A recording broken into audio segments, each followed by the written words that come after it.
اب اس کے بعد آیت نمبر 60 سے لے کر آیت نمبر 66 تک کی تلاوت اور اس کا ترجمہ اور پھر اس کی مختصر تفسیر پیش کرنے کی کوشش کرتا ہوں۔ اعوذ باللہ من الشیطان الرجیم، بسم اللہ الرحمن الرحیم۔ وَإِذِ اسْتَسْقَىٰ مُوسَىٰ لِقَوْمِهِ فَقُلْنَا اضْرِب بِّعَصَاكَ الْحَجَرَ فَانفَجَرَتْ مِنْهُ اثْنَتَا عَشْرَةَ عَيْنًا قَدْ عَلِمَ كُلُّ أُنَاسٍ مَّشْرَبَهُمْ كُلُوا وَاشْرَبُوا مِن رِّزْقِ اللَّهِ وَلَا تَعْثَوْا فِي الْأَرْضِ مُفْسِدِينَ وَإِذْ قُلْتُمْ يَا مُوسَىٰ لَن نَّصْبِرَ عَلَىٰ طَعَامٍ وَاحِدٍ فَادْعُ لَنَا رَبَّكَ يُخْرِجْ لَنَا مِمَّا تُنبِتُ الْأَرْضُ مِن بَقْلِهَا وَقِثَّائِهَا وَفُومِهَا وَعَدَسِهَا وَبَصَلِهَا قَالَ أَتَسْتَبْدِلُونَ الَّذِي هُوَ أَدْنَىٰ بِالَّذِي هُوَ خَيْرٌ اهبطوا مصرا فإن لكم ما سألتم وضربت عليهم الذلة والمسكنة وباءوا بغضب من الله ذلك بأنهم كانوا يكفرون بآيات الله ويقتلون النبيين بغير الحق ذلك بما عصوا وكانوا يعتدون ان الذين آمنوا والذين هادوا والنصارى والصابئين من آمن بالله واليوم الآخر وعمل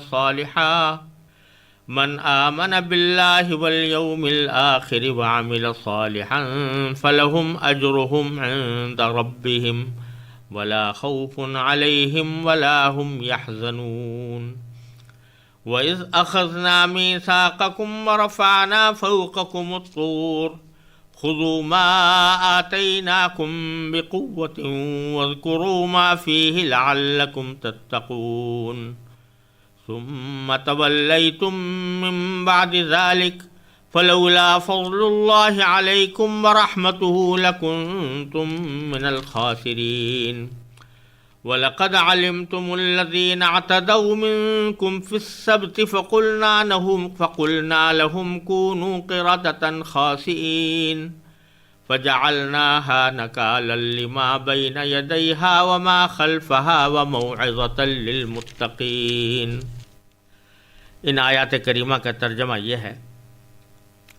کہ وہ وقت بھی یاد کرو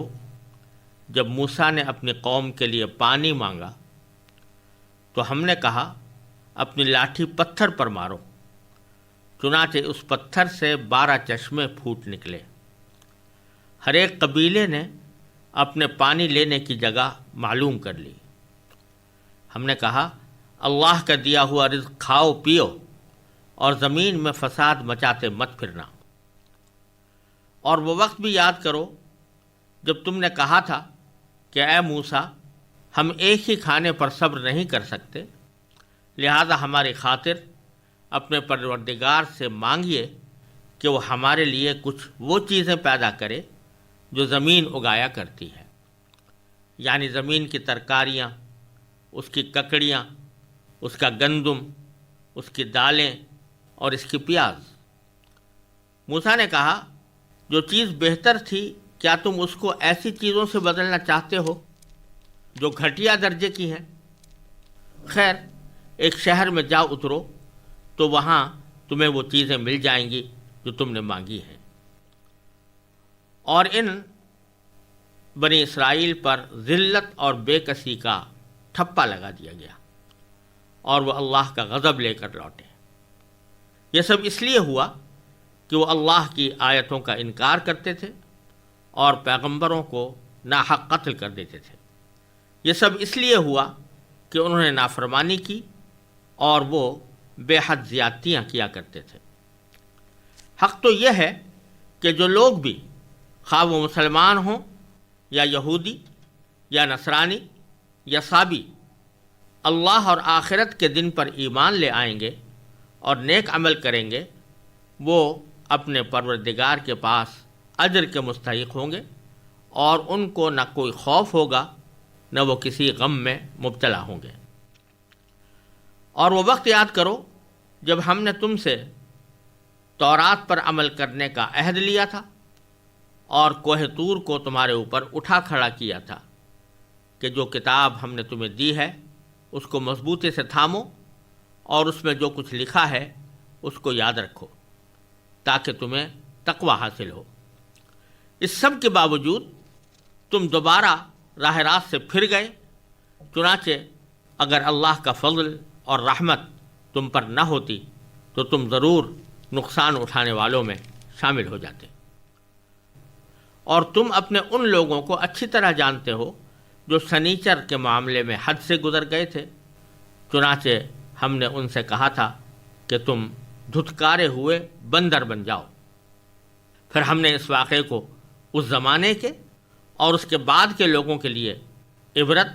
اور ڈرنے والوں کے لیے نصیحت کا سامان بنا دیا۔ ان آیات میں جیسا کہ پہلے سے سلسلہ کلام چلا آ رہا ہے، بنی اسرائیل پر ہونے والی نعمتوں کا بھی ذکر ہے اور ان نعمتوں کو انہوں نے جس طرح ٹھکرایا اور اللہ تبارک و تعالیٰ کی نافرمانی کی اس کا بھی بیان ہے۔ اسی سلسلے میں ایک نعمت کا ذکر یہ کہ جب صحرائے سینا میں وہ حضرت موسیٰ علیہ السلام کے ساتھ داخل ہوئے تو وہاں ان کو پیاس لگی اور پانی کا کوئی سامان وہاں نظر نہیں آتا تھا، تو اس وقت انہوں نے حضرت موسیٰ علیہ السلام سے درخواست کی کہ ہم پیاسے ہیں اور ہمارے لیے پانی کا انتظام کیجیے۔ چنانچہ حضرت موسیٰ علیہ السلام نے اللہ تبارک و تعالیٰ سے دعا کی کہ یا اللہ ہمیں سیراب کر دیجیے۔ اسی کو قرآن کریم نے ان الفاظ میں تعبیر فرمایا ہے کہ وَإِذِ اسْتَسْقَىٰ مُوسیٰ، یعنی موسیٰ علیہ السلام نے اللہ تبارک و تعالیٰ سے سیراب ہونے کی دعا کی۔ استسقاء کے معنی یہ ہے کہ پانی مانگا جائے، سیراب ہونے کی دعا کی جائے، اور یہ پچھلے پیغمبروں کے وقت سے یہ طریقہ چلا آتا ہے کہ جب مسلمان یا انسان قحط میں مبتلا ہوں اور ان کو پانی میسر نہ ہو تو وہ اللہ تبارک و تعالیٰ سے دعا کرتے ہیں، اور اس دعا کو بھی استسقاء کہا جاتا ہے۔ اس کا یہ بھی طریقہ ہو سکتا ہے کہ براہ راست اللہ تبارک و تعالیٰ سے پانی مانگا جائے کہ یا اللہ ہم پیاسے ہیں، ہمیں پانی عطا فرما دیجئے، اور نبی کریم سرور دو عالم صلی اللہ علیہ وسلم نے اس کے لیے خاص نماز بھی تلقین فرمائی ہے اور خود وہ نماز پڑھی ہے، اس کو نماز استسقاء کہتے ہیں، اور اس کا مطلب یہی ہوتا ہے کہ لوگ اپنے گناہوں کی معافی مانگ کر اللہ تبارک و تعالیٰ کے حضور حاضر ہوں اور دوگانہ ادا کرنے کے بعد اللہ تعالیٰ سے دعا مانگیں کہ یا اللہ ہمیں سیراب کر دیجیے۔ بہرحال حضرت موسیٰ علیہ السلام نے بنی اسرائیل کی پریشانی دیکھتے ہوئے اللہ تبارک و تعالیٰ سے دعا مانگی کہ یا اللہ ہمارے لیے پانی کا کوئی انتظام فرما دیجیے۔ اذ استسقى موسیٰ لقومہ، موسیٰ نے اپنے قوم کے لیے پانی طلب کیا اور اس کی دعا مانگی۔ فقلنا، تو اللہ تبارک و تعالیٰ فرماتے ہیں کہ ہم نے اس کے جواب میں حضرت موسیٰ علیہ السلام سے کہا کہ اضرب بعصاک الحجر، کہ تم اپنی لاٹھی کو پتھر پر مارو۔ سامنے کوئی پتھر تھا یا کوئی پہاڑ تھا، اس کی طرف اشارہ تھا کہ اس پتھر پر اپنی لاٹھی کو مارو۔ فانفجرت منہ اثنتا عشرۃ عینا، تو اللہ تبارک و تعالیٰ نے یہ معجزہ دکھایا کہ اس پتھر سے 12 چشمے پھوٹ پڑے۔ یوں تو اللہ تبارک و تعالیٰ ایک چشمہ بھی نکال دیتے تو وہ بھی کافی ہو سکتا تھا، لیکن چونکہ بنی اسرائیل 12 مختلف قبیلوں سے تعلق رکھتے تھے اور اندیشہ تھا کہ ان میں لڑائی جھگڑا نہ ہو، اس واسطے اللہ تبارک و تعالیٰ نے ان کے لیے مزید سہولت یہ پیدا فرمائی کہ 12 چشمے پھوٹ گئے اور ان میں سے ہر ایک قبیلے کا الگ چشمہ مقرر ہو گیا۔ اسی کو آگے فرمایا کہ قد علم کل اناس مشربہم، یعنی اللہ تبارک و تعالیٰ نے جو 12 چشمے نکالے تو ہر ایک قبیلے نے اپنے پانی لینے کی جگہ معلوم کر لی کہ ہمیں کہاں سے پانی لینا ہے، چنانچہ کوئی لڑائی جھگڑے کا بھی امکان ختم ہو گیا۔ اور پھر وہی بات کہ کلو واشربو، اللہ تبارک و تعالیٰ کی طرف سے یہ 12 چشموں کا پھوٹ نکلنا، یہ زبان حال سے اللہ تبارک و تعالیٰ کا یہ پیغام دے رہا تھا کہ کلو واشربو، کھاؤ اور پیو، من رزق اللہ، اللہ تعالیٰ کے رزق سے، ولا تعثوا فی الارض مفسدین، اور زمین میں فساد مچاتے مت پھرنا۔ اس میں یہ بتلایا گیا کہ جب اللہ تبارک و تعالیٰ کھانے اور پینے کو دے رہے ہیں تو تمہارا کام یہ ہے کہ اللہ تعالیٰ کا شکر ادا کر کے اس کو حلال طریقے سے کھاؤ اور فساد کا کوئی کام نہ کرو۔ لیکن چونکہ طبیعت میں فساد تھا، اس واسطے وہ بار بار اپنے اس فساد کی طبیعت سے مجبور ہو کر وہ نافرمانیوں میں مبتلا ہوتے رہے۔ پھر آگے اسی بات کا تذکرہ ہے جو پچھلی آیات میں نے ذکر کیا تھا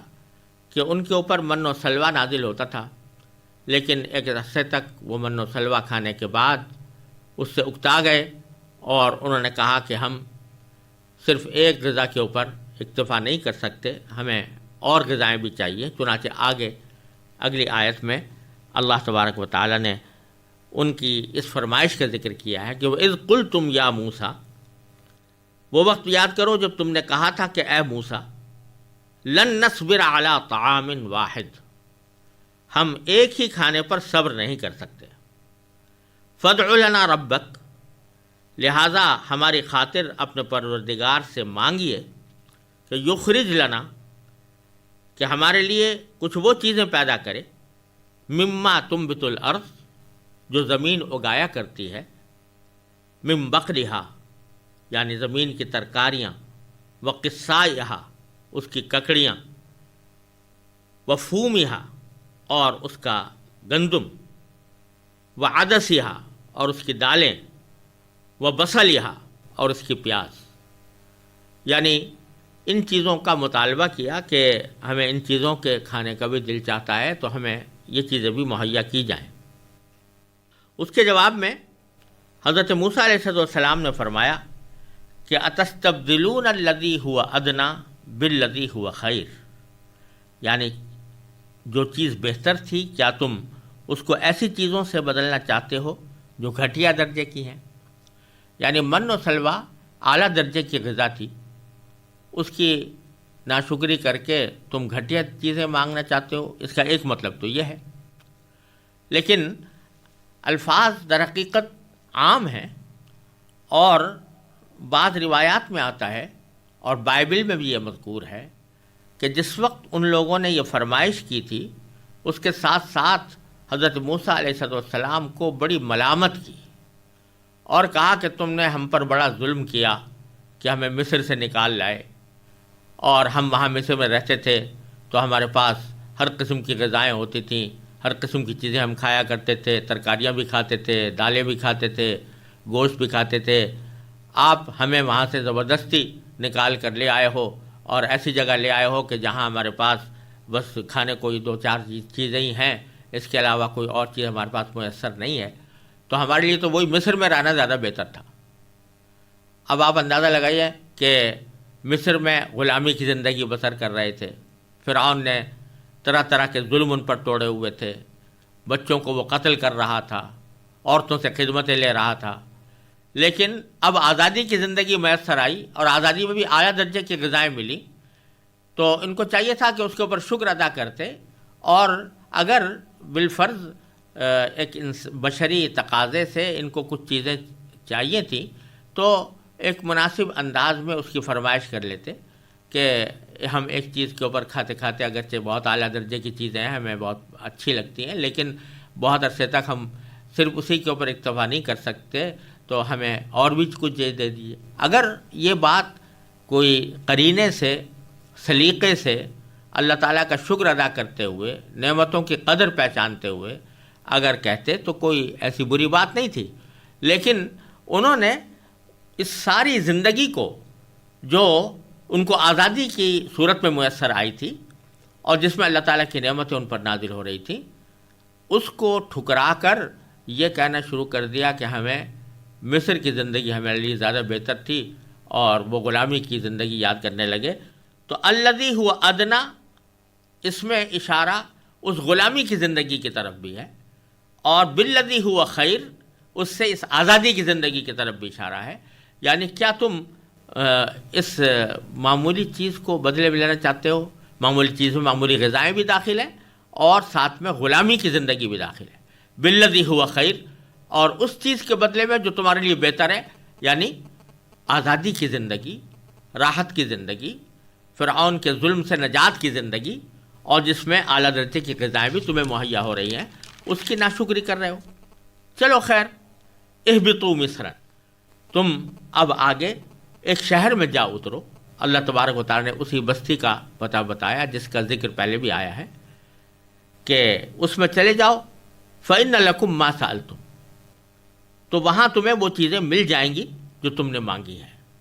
یعنی وہ ترکاریاں، وہ دالیں، وہ گندم، وہ پیاز، وہ چیزیں جو تم مانگ رہے ہو وہ اس شہر کے اندر جا کر تمہیں مل جائیں گی. لیکن ہوا کیا کہ داخل ہوئے اور اس متکبرانہ انداز میں ہوئے اور اس طرح نافرمانی کرتے ہوئے داخل ہوئے جس کا ذکر پچھلی آیات میں تفصیل کے ساتھ گزر چکا ہے. تو وہاں پر بھی انہوں نے نافرمانی کی، وہاں پر بھی سرکشی کا مظاہرہ کیا. تو اس کے نتیجے میں اللہ تبارک و تعالیٰ فرماتے ہیں کہ وَضُرِبَتْ عَلَيْهِمُ الذِّلَّةُ وَالْمَسْكَنَةُ، تو اس کے نتیجے میں ان پر ذلت اور بے کسی کا ٹھپا لگا دیا گیا. اور وَبَاءُوا بِغَضَبٍ مِّنَ اللَّهِ، اور وہ اللہ کا غضب لے کر لوٹے. ذلت اور مسکنت کا ٹھپا لگا دیا گیا، یعنی اس نافرمانیوں کے نتیجے میں اللہ تبارک و تعالیٰ نے ان کو کچھ ایسا کر دیا کہ وہ صدیوں تک کسی نہ کسی کی غلامی میں، کسی نہ کسی کے زیر حکومت رہ کر اور کسی نہ کسی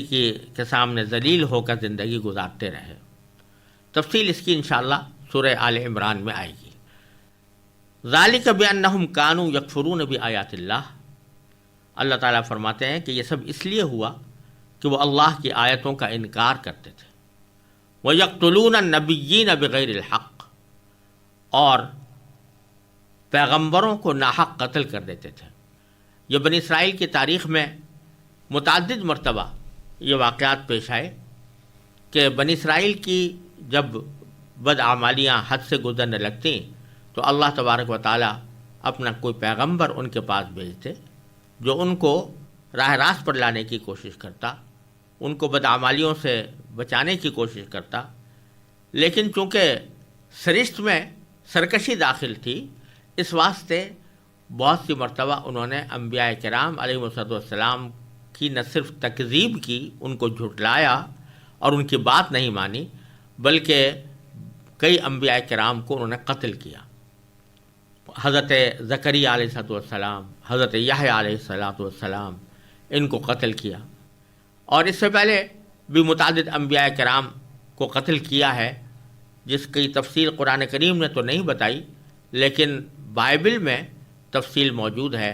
کہ جس میں معلوم ہوتا ہے کہ کئی ہزار انبیاء کرام کو ان لوگوں نے قتل کیا مختلف اوقات میں. ذالک بما عصوا وکانوا یعتدون، یہ سب کچھ اس لیے ہوا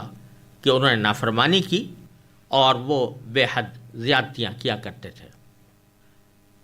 اب اللہ تبارک و تعالیٰ نے ان پر جو نعمتیں نازل کیں اور انہوں نے جس طرح شکری کی، اس سلسلہ کلام کے درمیان اگلی آیت یعنی آیت نمبر 62 یہ بظاہر اس سلسلہ کلام سے مختلف موضوع پر ہے، اور بظاہر یہ اس سلسلہ کلام سے الگ ایک جملہ معترضہ کی صورت میں نظر آتی ہے. پہلے اس کا ترجمہ پڑھ لیتے ہیں اور پھر اس کی مختصر تشریح انشاءاللہ پیش کی جائے گی. فرمایا کہ ان الذین آمنوا والذین ہادوا والنصارى والصابئین من آمن باللہ والیوم الآخر وعمل صالحا فلہم اجرہم عند ربہم ولا خوف علیہم ولا هم یحزنون. ان الذین آمنوا، حق تو یہ ہے کہ جو لوگ بھی خواہ وہ مسلمان ہوں، والذین ہادو یا جو یہودی ہوں، والنصارى یا نصرانی یعنی عیسائی ہوں، والصابئین یا صابی ہوں. اور صابی ان لوگوں کو کہا جاتا تھا کہ جو کسی آسمانی کتاب کے قائل نہیں تھے لیکن ستارہ پرست تھے، ستاروں کی پرستش کیا کرتے تھے. تو کوئی بھی ہوں، اگر وہ اللہ اور آخرت کے دن پر ایمان لے آئیں گے اور نیک عمل کریں گے تو فلہم اجرہم عند ربہم، تو وہ اپنے پروردگار کے پاس اپنے اجر کے مستحق ہوں گے. اور ولا خوف علیہم ولا ہم یحزنون، ان کو نہ کوئی خوف ہوگا نہ وہ کسی غم میں مبتلا ہوں گے. اس آیت کریمہ میں اللہ تبارک و تعالی نے یہ فرمایا ہے کہ کوئی شخص کسی بھی مذہب و ملت سے تعلق رکھتا ہو، اگر حق کو قبول کر لے، اللہ تبارک و تعالی پر اور یوم آخرت پر ایمان لے آئے اور نیک عمل کرے، تو اس کو اللہ تبارک و تعالی کی طرف سے اجر ملے گا. اور اس نے سابق جو زندگی گزاری ہے، چاہے وہ یہودیت میں گزاری ہو یا نصرانیت میں گزاری ہو یا ستارہ پرستی میں گزاری ہو یا بت پرستی میں گزاری ہو، جب وہ توبہ کر کے ایمان لے آئے گا تو اللہ تعالیٰ کے پاس اجر کا مستحق ہوگا اور پچھلی زندگی کے گناہ اس کے معاف ہو جائیں گے، اور آئندہ اس کو نہ کوئی خوف ہوگا اور نہ کوئی غم ہوگا آخرت کے اندر. یہ آیت کریمہ بیچ میں بنی اسرائیل پر انعامات کا تذکرہ کرتے ہوئے اور ان کے نافرمانیاں کرتے ہوئے، بیچ میں یہ آیت کریمہ در حقیقت بنی اسرائیل کے ایک باطل گھمنڈ کی تردید کے لیے آئی ہے. ان کا عقیدہ یہ تھا کہ صرف انہی کی نسل یعنی بنی اسرائیل اللہ کے منتخب اور لاڈلے بندوں پر مشتمل ہے. ان کے خاندان سے باہر کا کوئی آدمی اللہ تبارک و تعالیٰ کے انعامات کا مستحق نہیں ہے. آج بھی یہودیوں کا یہی عقیدہ ہے، اسی لیے یہودی مذہب ایک نسل پرست مذہب ہے، اور اس نسل کے باہر کا کوئی شخص یہودی مذہب اختیار کرنا بھی چاہے تو یا اختیار کر ہی نہیں سکتا یا کم از کم ان حقوق کا مستحق نہیں ہو سکتا جو ایک نسلی یہودی کو حاصل ہوتے ہیں. یہ چونکہ ان کے دماغ میں یہ گھمنڈ تھا کہ سوائے بنی اسرائیل کے کوئی بھی شخص اللہ تعالیٰ کا محبوب نہیں ہو سکتا، اللہ تعالیٰ کی طرف سے اجر و ثواب کا مستحق نہیں ہو سکتا، تو اللہ تبارک و تعالیٰ نے اس آیت میں یہ واضح فرما دیا کہ حق کسی ایک نسل میں محدود نہیں ہے. اصل اہمیت ایمان اور نیک عمل کو حاصل ہے. جو شخص بھی اللہ اور آخرت پر ایمان لانے اور عمل صالح کی بنیادی شرطیں پوری کر دے گا، خواہ وہ پہلے کسی بھی مذہب یا کسی بھی نسل سے تعلق رکھتا ہو، اللہ تبارک و تعالیٰ کے نزدیک اجر کا مستحق ہوگا. یہودیوں اور نصرانیوں کے علاوہ عرب میں ستارہ پرست لوگ بھی رہتے تھے جنہیں صابی کہا جاتا تھا، اس لیے ان کا بھی ساتھ ذکر کر دیا گیا ہے. یہاں دو باتیں سمجھنی ضروری ہیں. ایک بات تو یہ کہ اس آیت کریمہ میں ان کے اس باطل گھمنڈ کی تردید کی گئی ہے کہ سوائے بنی اسرائیل کے کوئی بھی شخص نجات نہیں پا سکتا، اور دوسرے ان کو ایک طرح سے جو پچھلی سرزنش کی جا رہی تھی اور آئندہ بھی جو کی جائے گی، اس سے کسی کے دل میں اگر یہ مایوسی پیدا ہو جائے کہ ہمارا تو ماضی اتنا زبردست نافرمانی پر گزرا ہے، اللہ تعالیٰ نے فرمایا کہ ہمارے اوپر ذلت اور بے کسی کا ٹھپا لگا دیا گیا ہے، اللہ تعالیٰ کے غضب کے ہم مستحق ہو گئے ہیں، تو اب اگر ہم ایمان لائیں گے بھی تو ایمان لا کر ہمیں کوئی فائدہ نہیں ہوگا. تو یہ خیال بھی بیچ میں رد کر دیا گیا کہ یہ خیال کرنا درست نہیں ہے. اب بھی اگر تم ایمان لے آؤ گے تو اللہ تبارک و تعالیٰ تمہارے پچھلے گناہ معاف فرما دیں گے، اور اللہ تبارک و تعالیٰ کے پاس تم اجر کے مستحق ہوگے، اور تمہیں آخرت کے اندر کسی خوف یا کسی غم کا سامنا کرنا نہیں پڑے گا. دوسری بات یہ ہے کہ اللہ تبارک و تعالیٰ نے یہاں پر جو ایمان کا ذکر فرمایا ہے یہ ایک حوالے کے طور پر فرمایا ہے. یہ یہاں پر اس بات کی تفصیل بیان کرنی مقصود نہیں ہے کہ کن کن چیزوں پر ایمان لانا ضروری ہے. اب جیسے آپ دیکھیں کہ سورہ بقرہ کے آخر میں ان چیزوں کا بیان ہے جس پر کہ ایمان لانا ضروری ہوتا ہے۔ آمن الرسول بما انزل الیہ من ربہ والمؤمنون کل آمن باللہ وملائکتہ وکتبہ ورسلہ، وہاں تفصیل آئی ہے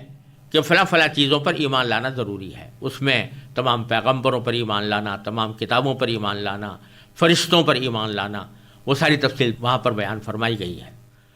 یہاں وہ تفصیل بیان کرنا مقصود نہیں ہے کہ ایمان کن کن چیزوں پر لایا جائے گا، بلکہ ایمان کو ایک حوالے کے طور پر ذکر کیا گیا ہے، لہٰذا اس میں انبیاء کرام کا ذکر نہیں آیا۔ یہاں پر یہ آیا من آمن باللہ والیوم الآخر، جو ایمان رکھے اللہ پر اور یوم آخرت پر، اور آگے عمل صالحا کہہ دیا گیا ہے۔ تو یہاں ایمان کا ذکر ایک حوالے کے طور پر آیا ہے کہ ایمان کا جو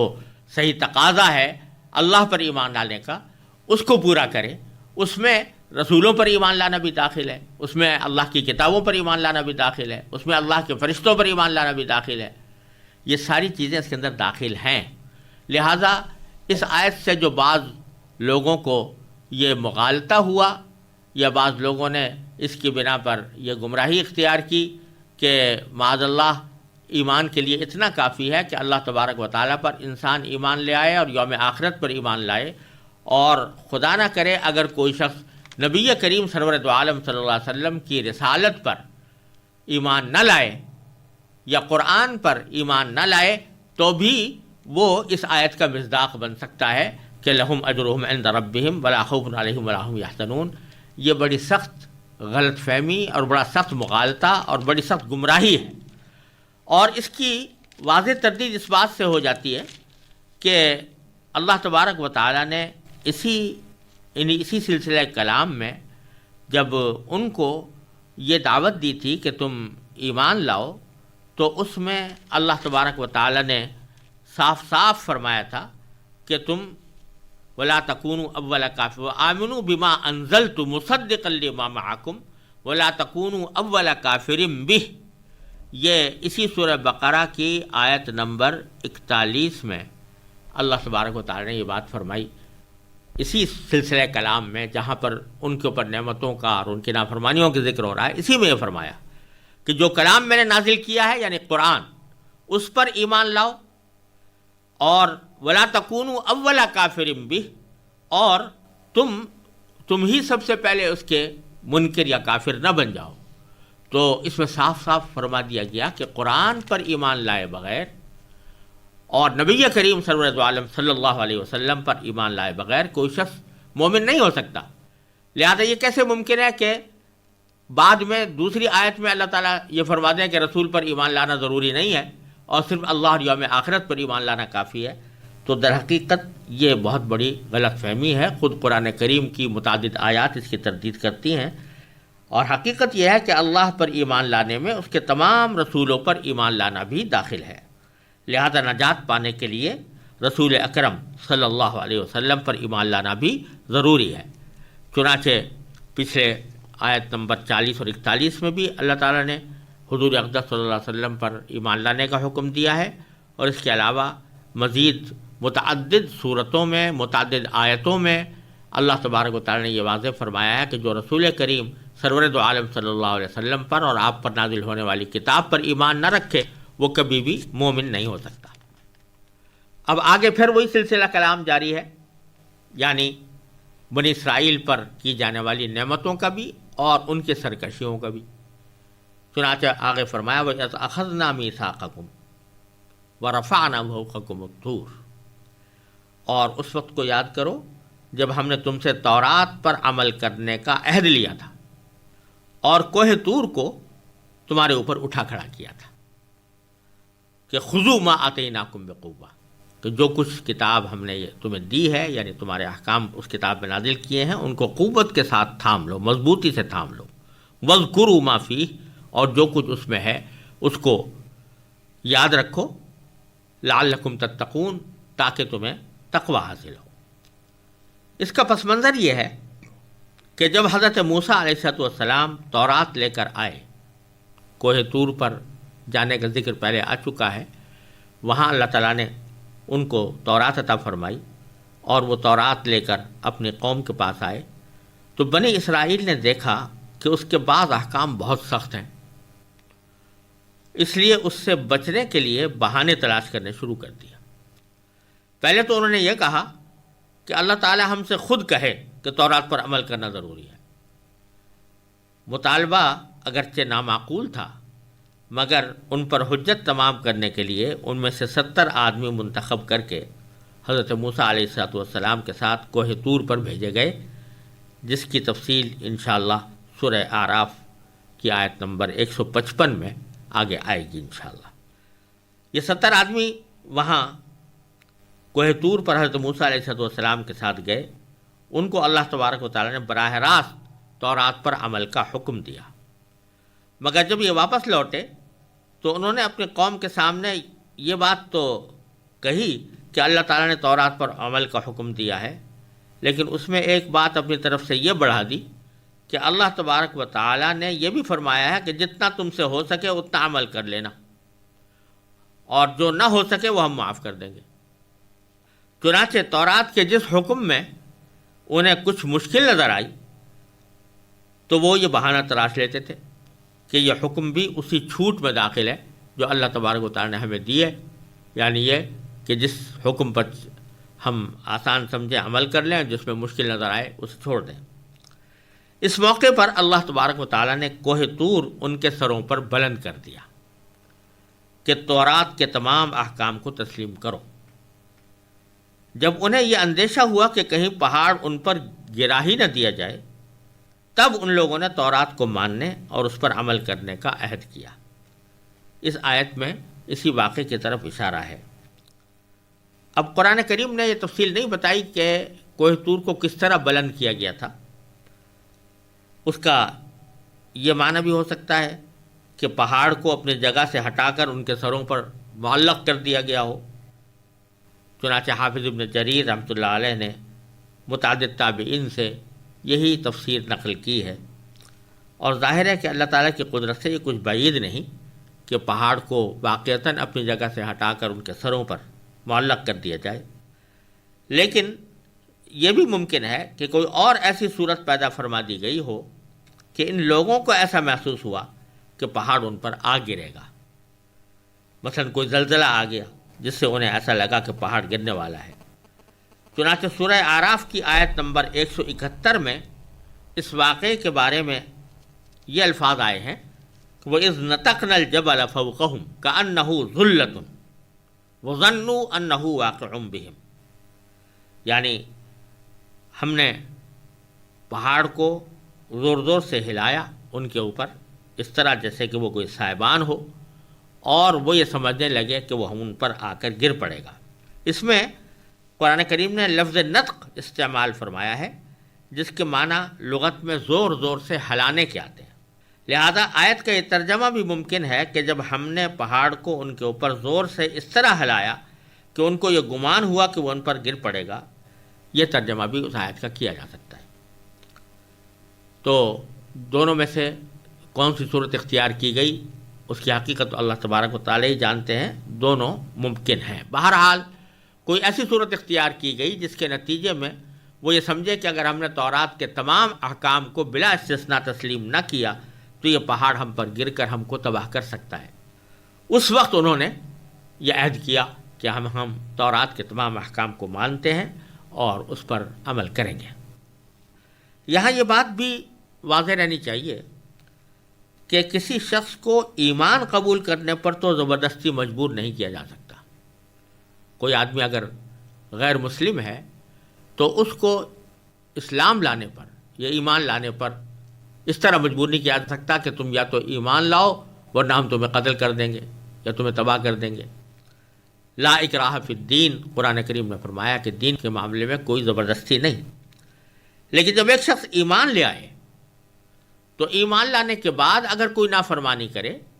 تو اس کی بہت سی سزائیں ہو سکتی ہیں، اور ان میں سزائے موت بھی ہو سکتی ہے، ڈرانا دھمکانا بھی ہو سکتا ہے، اور ڈرا دھمکا کر اس کو حکم ماننے پر آمادہ بھی کیا جا سکتا ہے۔ بنو اسرائیل چونکہ پہلے ایمان لا چکے تھے، اس لیے اللہ تبارک و تعالی نے ان کو عذاب سے ڈرا کر فرما برداری پر آمادہ فرمایا۔ تو یہی مطلب ہے اس آیت کریمہ کا کہ اذا اخذنا میثاقکم، وہ وقت یاد کرو جب ہم نے تم سے تورات پر عمل کرنے کا عہد لیا تھا، ورفعنا فوقکم الطور، اور کوہ طور کو تم پر اٹھا کھڑا کیا تھا، خذوا ما آتیناکم بقوۃ، کہ جو کتاب ہم نے تمہیں دی ہے اس کو مضبوطی سے تھامو، واذکروا ما فیہ، اور اس میں جو کچھ لکھا ہے اس کو یاد رکھو، لعلکم تتقون، تاکہ تمہیں تقوی حاصل ہو۔ لیکن کیا ہوا؟ اگلی آیت میں اس کا بیان ہے کہ ثم تولیتم من بعد ذلک، اس طرح تم نے عہد بھی کر لیا، مان بھی لیا، لیکن اس کے باوجود تم دوبارہ راہ راست سے پھر گئے۔ چنانچہ فرماتے ہیں کہ فلولا فضل اللہ علیکم ورحمتہ لکنتم من الخاسرین، ان ساری نافرمانیوں کے باوجود اللہ تبارک و تعالی نے تم کو ہلاک و برباد نہیں کیا۔ تمہارے کرتوت تو ایسے تھے کہ اگر اللہ تعالیٰ تمہیں تباہ کرنا چاہتا تو تباہ کر دیتا، لیکن پھر بھی اللہ تبارک و تعالیٰ نے اپنے فضل و کرم کا معاملہ فرمایا۔ فلولا فضل اللہ علیکم ورحمتہ،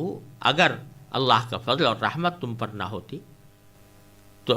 تم ضرور لکنتم من الخاسرین، تم ضرور سخت نقصان اٹھانے والوں میں شامل ہو جائے۔ آگے پھر بنی اسرائیل کے خاص گروہ کا اور اس کی نافرمانی کا تذکرہ ہے کہ وَلَقَدْ عَلِمْتُمُ الَّذِينَ اعْتَدَوْا مِنْكُمْ فِي السَّبْتِ، اور تم اپنے ان لوگوں کو اچھی طرح جانتے ہو جو سنیچر کے معاملے میں حد سے گزر گئے تھے۔ فَقُلْنَا لَهُمْ، تو چنانچہ ہم نے ان سے کہا تھا کہ كُونُوا قِرَدَةً خَاسِئِينَ، تم ذلیل اور دھتکارے ہوئے بندر بن جاؤ۔ اس میں جس واقعے کی طرف اشارہ ہے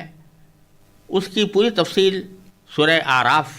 کے اندر آنے والی ہے، یہاں مختصراً اتنا عرض کر دینا کافی ہے کہ سنیچر کا دن یہودیوں کے لیے ایک مقدس دن قرار دیا گیا تھا،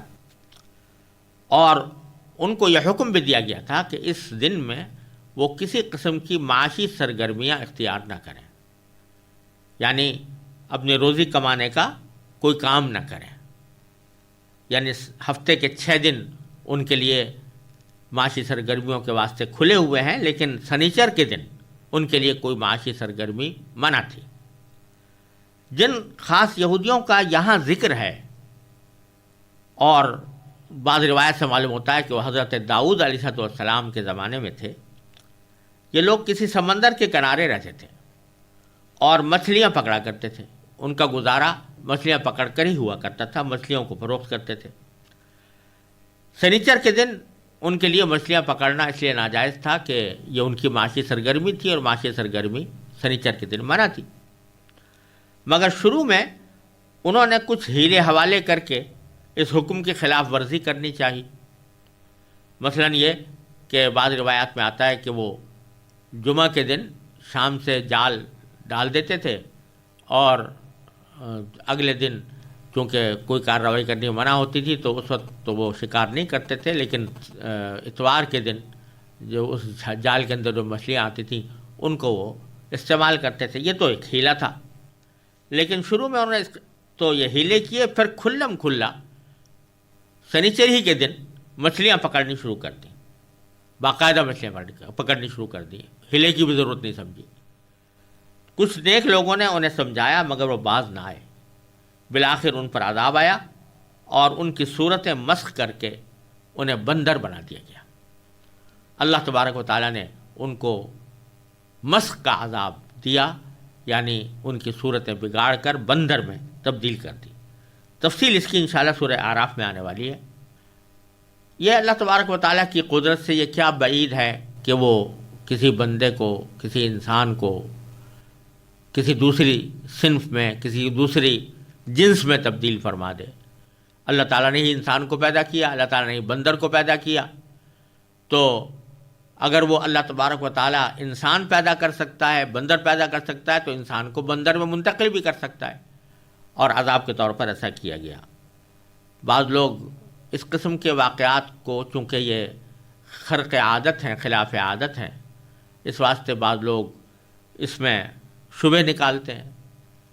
اور عجیب بات ہے کہ اگر مغرب کا کوئی فلسفی یہ کہے کہ بندر انسان میں تبدیل ہو گیا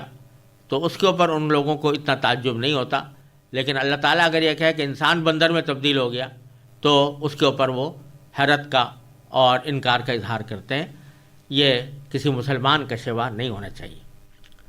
اللہ تعالیٰ صاف صاف فرما رہے ہیں کہ ہم نے ان سے کہا کہ تم